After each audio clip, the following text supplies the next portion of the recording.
ಜಾತ್ಯತೀತವಾಗಿ ಎಲ್ಲಾ ಪಕ್ಷ ಭೇದ ಮರೆತು ಈ ಕಾಂಗ್ರೆಸ್ ಪಕ್ಷಕ್ಕೆ ವೋಟ್ ಹಾಕಿದ್ರಿಂದಲೇ ಕಾಂಗ್ರೆಸ್ ಬಂದಿರೋದು. ಅದ್ರ ಬಗ್ಗೆ ಯಾವ ಸಂಶಯನೇ ಬೇಡ. ಇದರ ಅರ್ಥ ಏನು? ಯಾವುದೇ ಒಂದು ಧರ್ಮ ಜಾತಿಗೆ ಸೀಮಿತವಾಗಿ ಅಂತಲ್ಲ. ಚುನಾವಣೆ ಅಂದ್ಮೇಲೆ ಎಲ್ಲಾ ಧರ್ಮ ಜಾತಿಯವರು ವೋಟ್ ಹಾಕ್ತಾರೆ, ಅದು ಬೇರೆ ವಿಷಯ. ವಿಶೇಷವಾಗಿ ಈ ಸಾರಿ ಚುನಾವಣೆ ಕಾಂಗ್ರೆಸ್ ಬರಬೇಕಾದ್ರ ದಲಿತರು, ಅಲ್ಪಸಂಖ್ಯಾತರು ಅಂದ್ರೆ ಮುಸ್ಲಿಮರೇ ಕಾರಣ. ಅದ್ರ ಬಗ್ಗೆ ಯಾವ ಸಂಶಯನೂ ಬೇಡ. ಅಂತ ಪರಿಸ್ಥಿತಿಯಲ್ಲಿ ಈ ಬಿಜೆಪಿಯವರು ಅಧಿಕಾರದಲ್ಲಿ ಇಲ್ಲದಿದ್ರು ಸಹಿತ ಎಲ್ಲೆಲ್ಲಿ ಹೋಗಿ ಕೋಮುಗಲ್ಲ ಬೆಳೆಸೋದು. ವಿಶೇಷವಾಗಿ ಈ ಬಸನಗೌಡ ಪಾಟೀಲ್ ಯಾತ್ರಾಳಂತೂ ಬಹಳ ಮಿತಿ ಮೀರಿ ಬಿಟ್ಟಿದೆ. ಬಾಯಿಗೆ ಬಂದು ಮಾತಾಡೋದು. ಈ ಬಿಜೆಪಿಯವರು, RSS ಹಿನ್ನೆಲೆ ಉಳ್ಳವರು ಈ ದೇಶದಲ್ಲಿ ಇರತಕ್ಕಂಥ ಪ್ರತಿಯೊಬ್ಬ ಪ್ರಜೆಗೂ ಸಮಾನ ಹಕ್ಕಿದೆ. ಪ್ರತಿಯೊಬ್ಬರು ಭಾರತೀಯರು, ಈ ನೆಲದ ಮೇಲೆ ನಿಂತವ್ರು ಎಲ್ಲರೂ. ಅದೇನೋ ಬಸನಗೌಡ ಪಾಟೀಲ್ ಯಾತ್ರಾಳನ್ನ ಇದು ಅವ್ರದ್ದು ಗಳಿಸಿದ್ದ ಅವರ ಅಪ್ಪ ಆಸ್ತಿ ಅಲ್ಲದ ದೇಶ, ಅದು ನೆನಪಿಡಬೇಕು.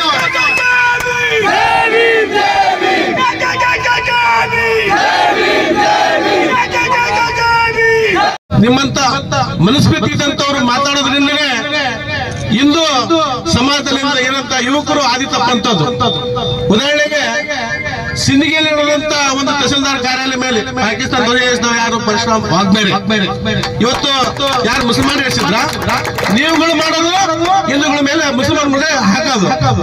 ನೀವು ಒಳಗೆ ಸಂಸ್ಥೆಗಳನ್ನು ಮಾಡೋದು, ಮುಸಲ್ಮಾನ್ ಬಾಂಧವರ ಮೇಲೆ ಹಾಕ್ಬಾರೋದು, ಸಮಾಜದಲ್ಲಿ ಕೋಮುಗಲಗಳನ್ನು ಎಬ್ಸೋದು. ಇವತ್ತು ಗೌರಿ ಲಂಕೇಶ್ವರ ಹತ್ಯೆ ಮಾಡಿದ್ರೆ ಯಾರು?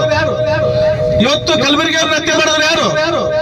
ಇವತ್ತು ಪರಶುರಾಮ್ ವಾಗ್ಬೇರೆ ಅವರು ಒಂದು ಪತ್ರಿಕೆಯಲ್ಲಿ ಹೇಳಿದ್ರು, ಅವರು ನಾನು ಅವ್ರ ಮಾತುಗಳನ್ನು ಕೇಳಿ ನಾನು ಎಮೋಷನಲ್ ಆಗಿ ಇಂತ ಒಂದು ಕೃತ್ಯಗಳನ್ನ ಮಾಡಿದ್ದೇನೆ ಅಂತ ಹೇಳಿ. ಇವತ್ತಿನ ದಿವಸ ಇನ್ನೂ ತನಕ ಜೈಲಲ್ಲಿ ಪರಶುರಾಮ್ ವಾಗ್ಬೇರೆ ಅವರು ಇಂಥ ಮಾತುಗಳನ್ನ ಆಡಿ ಸಮಾಜದಲ್ಲಿ ಅಶಾಂತಿಯನ್ನು ಹುಟ್ಟಿಸುವಂತ ಯತ್ನಾಳರನ್ನ ಈ ಕೇವಲ ಈ ಒಂದು ಕರ್ನಾಟಕವನ್ನು ಕೊಟ್ಟು ಗಡಿಭಾಗವನ್ನು ಮಾಡಬೇಕಂತ ಈ ಸಂದರ್ಭದಲ್ಲಿ ಹೇಳಕ್ಕೆ ಇಷ್ಟಪಡ್ತಾ ಇದ್ದೀನಿ. ರಾಜಕೀಯ ಅಸ್ಥಿರತೆ ಕಳೆದುಕೊಂಡಾಗ ಇದೇ ಟಿಪ್ಪು ಸುಲ್ತಾನ್ ನಿನಗೆ ಪುನರ್ಜನ್ಮ ನೀಡಿದ್ದಲೇ ಹುಚ್ಚನಾಯಿ. ಬಿಜೆಪಿಯಿಂದ ನಿನ್ನ ಒದ್ದು ಓಡಿಸಿದಾಗ JDS ಪಕ್ಷದಲ್ಲಿ ಅದರ ಕಾಲಡಿಯಲ್ಲಿ ನಿಂತು ಇದೇ ಟಿಪ್ಪು ಸುಲ್ತಾನ್ ಅವರ ಜಯಂತಿಯನ್ನು ಆಚರಿಸಿದ್ದು ಮರ್ತಿದ್ದಂತ ನೀ ಹುಚ್ಚನಾಯಿ. ನೀನು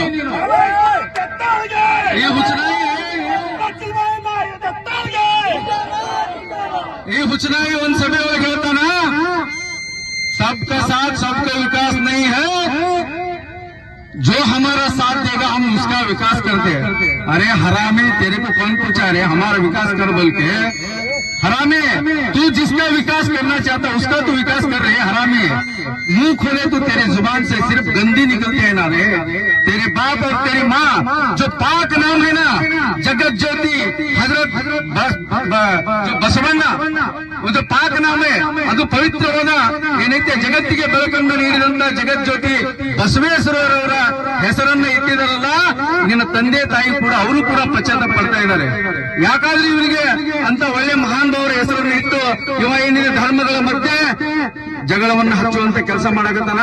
ನಾನು ಹೇಳ್ತೀನಿ, ನಿನಗೆ ಟಿಪ್ಪು ಸುಲ್ತಾನ್ ಅವ್ರ ಇತಿಹಾಸ ಬೇಕಂದ್ರ ಶ್ರೀರಂಗಪಟ್ಟಣಕ್ಕೆ ಹೋಗಿ ನೋಡು.